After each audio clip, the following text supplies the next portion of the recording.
వాడు, పరాక్రమం కలిగినటువంటి వాడు హనుమంతుడు కొట్టిన దెబ్బకి ధూమ్రాక్షుడు మరణించటాన్ని ఎందరో చూసి ఆశ్చర్యపడ్డారు. రక్తసిక్తమైపోయింది ఆ ప్రదేశమంతా కూడా. వానరులంతా జేజేలు కొట్టారు హనుమంతుడిని చూసి. జయహో హనుమా, జయహో హనుమా అన్నారు. శత్రువులను చంపటంలో హనుమంతుడికి మించినవాడు లేడు అని కీర్తించారు. కొంచెం శ్రమ తగ్గింది అనుకున్నారంతా కూడా. ఎందుకంటే వచ్చిన వాళ్ళని వచ్చినట్టు వధిస్తూనే ఉన్నాడు హనుమంతుడు. చాలా ఆనందపడ్డారు. సగం అలసట తీరినట్టయింది ధూమ్రాక్షుడు మరణిస్తే. రాక్షస సైన్యం అంతా కూడా లంకలోకి పరిగెత్తారు. వానర సైన్యం అంతా కూడా హనుమంతుడి వైపు పరిగెత్తారు. జయ జయధ్వానాలు చేశారు. చాలా ఆనందపడ్డారు, సంతోషపడ్డారు. జయ జయధ్వానాలు చేస్తూ హనుమంతుడిని ఎత్తుకొని కీర్తిస్తూ ఉన్నారు వానర సైన్యం. సతు పవన సుతో నిహత్య శత్రూన్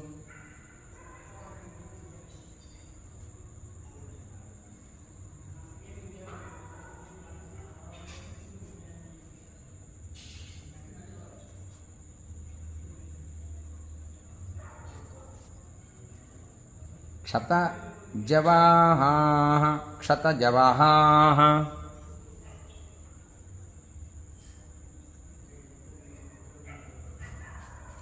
సరితశ్చ సంవికీర్య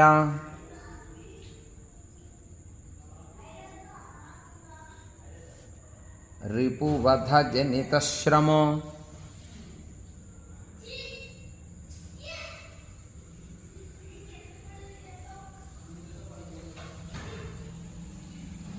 మహాత్మా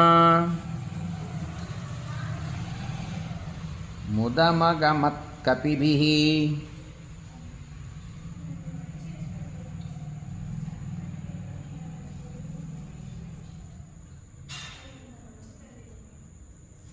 సుపూజ్యమానః.